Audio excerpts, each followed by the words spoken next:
ოთახში შემოვარდნენ εν რაოდენობის ალბათ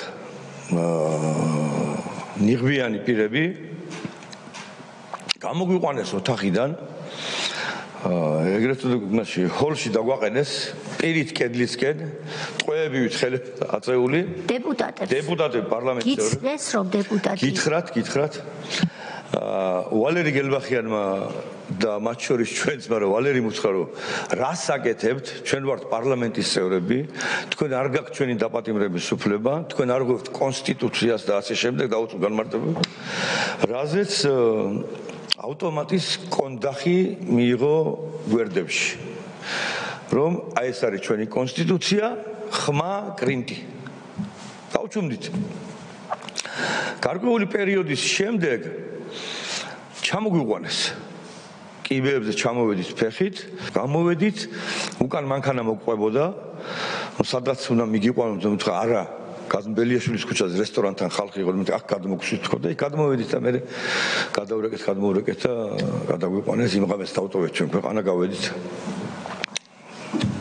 საზღვარზე და სასუნხეთში ვიყავით, ჩვენ რამოდენიმე დღის შემდეგ დავბრუნდით.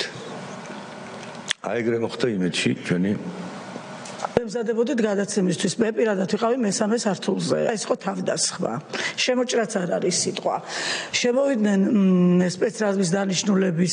სპეცდანიშნულების რაზმის შემოვარდა. აგრესიაც არ ქვია ამას, აი ტერორისტები რო უნდა აიყვანო და ტერორისტები რო უნდა გაანადგურო, აი რაღაც. აი ამ განწყობით ლეწავდნენ ყველაფერს გზაზე, აბსოლუტურად ყველაფერს აპარატურას, რაც კი გზაზე შეხვდებოდათ.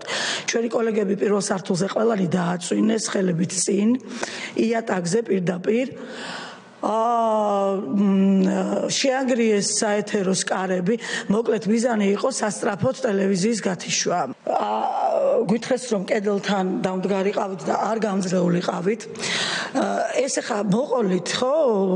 ძალიან ესეთი სუბუქი სურათი შეიძლება იყოს. მით უმეტეს რასაც თქვენ აქ ისმენთ დღეების და განმავლობაში წარმოუდგენელ ისტორიებს. აქ იყო ერთი ძალიან მნიშვნელოვანი ფსიქოლოგიური თუ არა ფიზიკური განადგურების შიშის ჩანერგვა, რომ შენ რო ჟურნალისტი გონია თავი, შენ რო ბოდიში ამ სიტყვისთვის ტლიკინებ პირდაპირ ეთერში და ასე შემდეგ.